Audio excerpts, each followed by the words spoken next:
am not motivated. I am tired. I am this.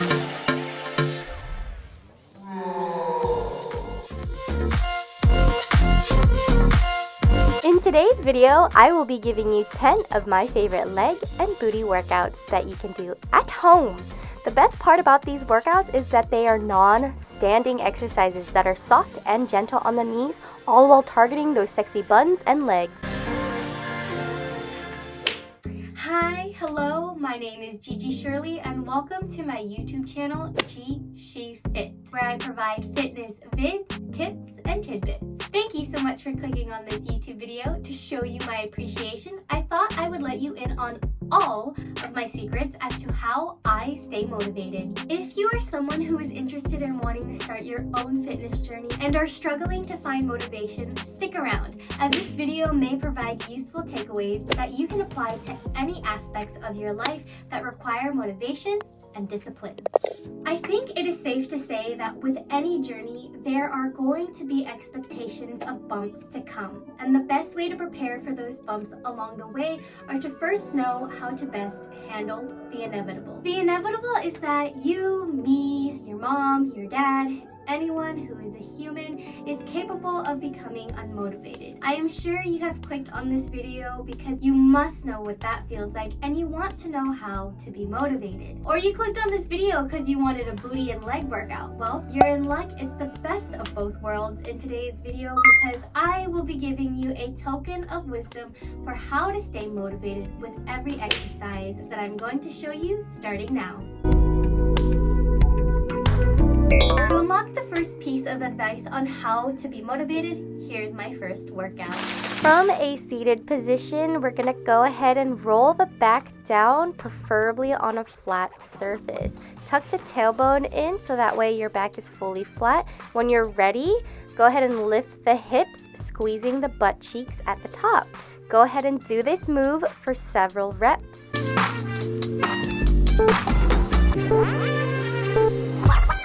Okay, so the first tip is to do things that you know you can achieve. If you know you can do an activity that is well within your capabilities, such as going for a simple and brisk walk, do activities and things that are totally doable on your own terms. If it is doable enough to make you say, hey, I think I can do that, go ahead and prove to yourself or find out if you can. This is something you can also do to get yourself into action so that you may carry out the original task at hand, whatever that is. Do the doable things, which is always much better than not doing a single thing at all. For this next exercise, we're going to go ahead and be on our bellies, clap those feet together, and raise the thighs up from the ground by using your glute muscles and hamstrings to lift up those quads from the floor.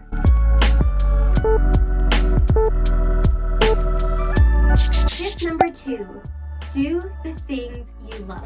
They say time flies when you're having fun, and that is probably because you love to have fun. Who doesn't? If you're convinced that the task before you is one that you are miserably grudging and you dislike, why are you doing it? If it is homework or a workout or a similar task that you need to do, what is the point of doing it rather than just doing it to get it done?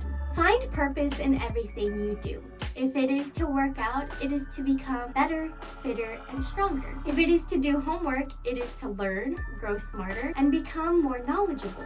From a place of love for yourself and for those around you, come up with ways to make your struggles fun or a little more enjoyable rather than forcing a frown to put on that makes the situation feel more heavy and worse. Choosing to be unhappy with the situation given is further validating your unmotivation for that situation.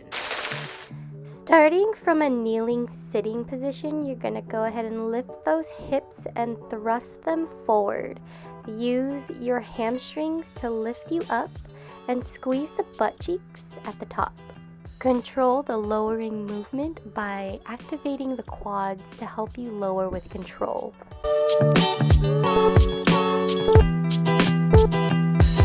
Tip number 3. Think of it as progress and not a task. I like to think of a loading bar when I say this. When you restart your phone or your computer computer, there is a progress bar that indicates when the phone or piece of tech is operational. There is a wait time before any given achievement or reward. In that time, you can choose whether a completion of a task is going to progress you to that reward or further delay you from it. Ultimately, it is up to you to choose how much progress you put into your own achievements.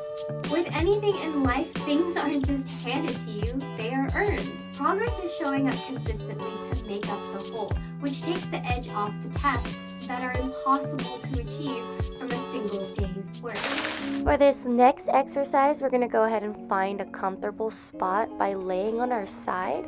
You can keep the leg that's on the floor bent for more stability and support. Go ahead and raise the opposite leg and raise it so that way you're lifting from the side glute muscle and outer thigh.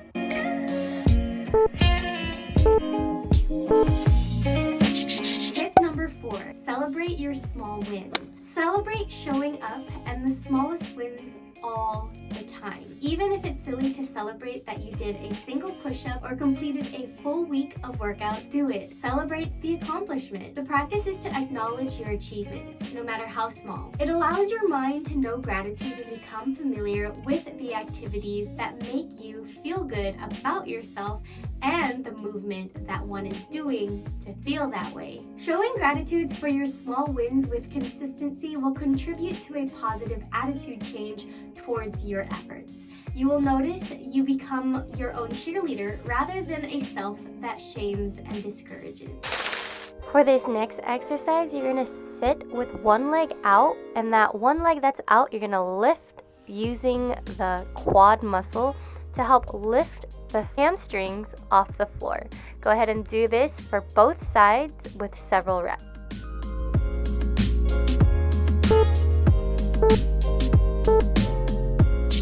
Number 5, and that is to take a hike. Quite literally, but if not, what I mean by this is to simply just stop what you are doing, get up, pace around, get the blood flowing and circulating, and put some action into your inactive thoughts. Most times, all we need to get motivated is to put ourselves in a position that is better equipped to do or make the right decision. Usually, we are unmotivated because we are simply not in the mood to do what we know we need to do, and my simple reply to this is do something that will put you in a better mood. And as in mood, I mean a mood that is relevant to what you need to do. So if that is to get up, go for a walk around the house, maybe put on clothes that motivate you to do the task, and see if then, after you got up a bit and did something, if you are now in the mood to do what you need to do. Next, we're going to go on our bellies. Initiating the movement from our knees, we're going to kick those heels to our glutes. You can go ahead and keep the feet flexed like I'm doing, but the main goal is to activate those hamstrings and curl your legs so you feel a contraction on your hamstrings. Tip number 6, have systems rather than goals. The thing about goal setting is that it is a vision of where you wish to be, but a reality of where you are currently not at. Setting goals is okay. It's good to have an eye on the prize. In my opinion, it is not as effective as setting systems to achieve your goals.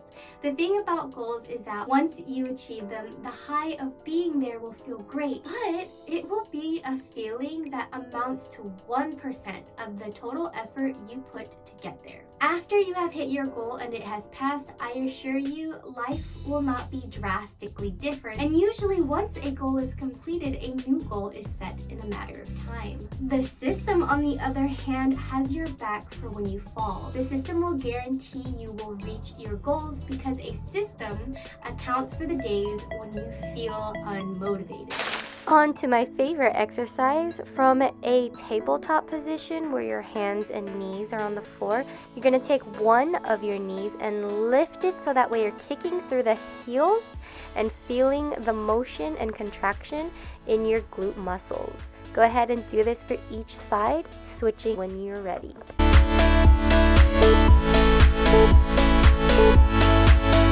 Tip number 7. 7 is to measure your progress. The most important takeaway from this tip is to find a way that best suits you for you to document your progress.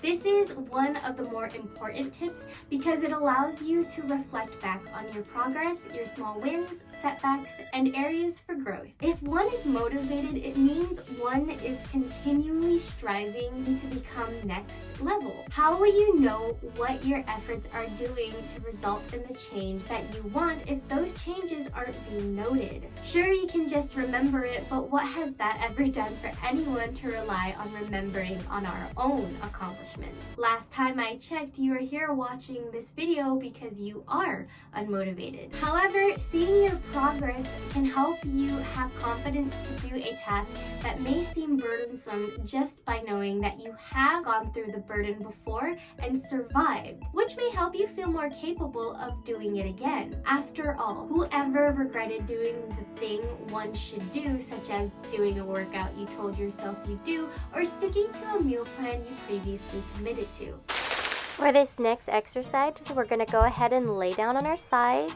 with our knees bent and on top of each other.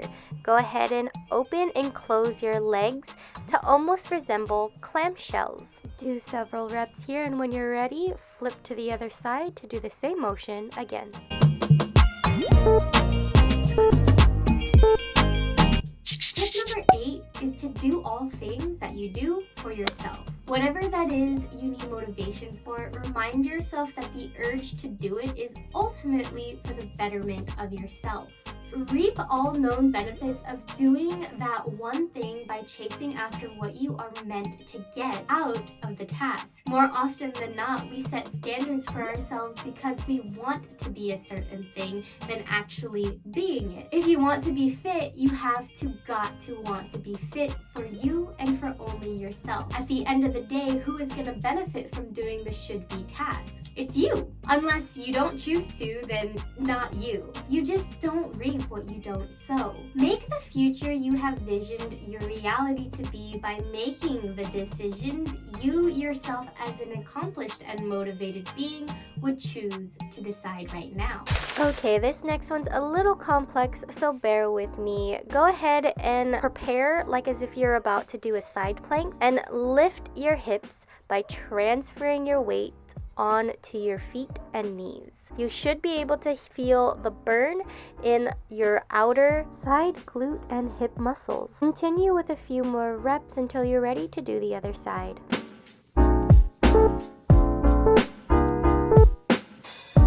Tip number 9, put one foot in front of the other. This is not my last piece of advice, yet it is my most favorite tip I could offer to anyone because it is one that I personally use as my mantra to keep me going, and that is to just take one step at a time. A goal reached is simply accumulation of seconds, minutes, hours, days, months, and years worth of filling your own progress bar of life. If before your workout you need to change your clothes, make changing your clothes that one step forward to advancing your mood to work out. Then your shoes as the next step.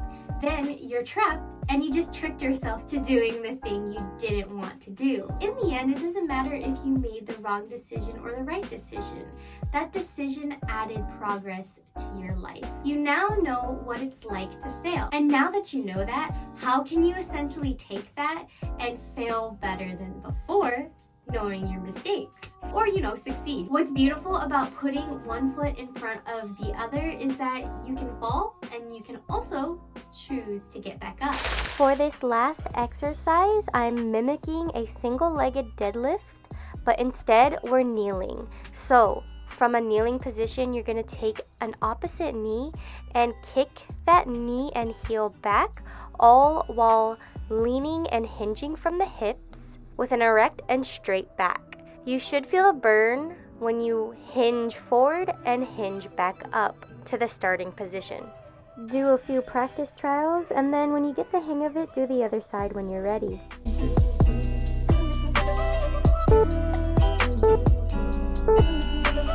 My last and final tip is to stop believing you are unmotivated. To be unmotivated means one is the unmotivation. weird wording, but simply explained. If you are identifying that you are unmotivated, then your thoughts may sound like, I am not motivated, I am tired, I am this, or I am that. Thinking I am is believing you are essentially incapable or capable. This is why I stress practicing gratitude is essentially practicing a mindset that is consistently cheering yourself on as opposed to pinning yourself down. Your thoughts can physically debilitate you from action. If you believe you are unmotivated, you will bring into your reality those beliefs. Believe you can because you can. In fact, I'm going to tell you that you can. You can! Of course, in the end, the only person who can choose to move you is you. The sooner you realize that motivation is actually your anticipation to reach a goal, anticipate this, that you cannot merely rely on motivation to get you to where you want to be. Just really appreciate what you can do and do because you love to do it. Anyways, enough of the tips. If you think that there were areas that I could cover and provide further details on, comment down below your feedback. I am here to be more fit at helping you achieve your own personal fitness goals. I understand that starting your own fitness journey may be hard and sometimes a lonesome journey, so I think it is so important to have a community that fosters support to help others succeed. We are all different in our own ways. You can choose to accept those differences as qualities that make you your own unique self. Coming together with our vast differences will help shed light on the importance of being a team. Here at She Fit, we believe that fitness comes in all forms. It is my goal to help you find purpose on being fit by encouraging you to move in ways that you truly enjoy for sustainable and lasting results. You can follow me on my Instagram where I share all the details that go behind the scenes of my fitness, health, and YouTube journey. Come be a part of She Fit's growing community of supportive and like-minded individuals who wish to pursue their best selves through fitness and the joys of movement. I hope this video was able to provide you with some takeaways so that you may begin your own fitness journey right now as you are. Like this video if you found it helpful and share it with someone who you may think may benefit from it as well. Please know that this video is coming from my heart to yours and that I only hope for this video to help you on your own journey of life. Once again, thank you so much. I really hope to see you in the next video, but until next time, bye!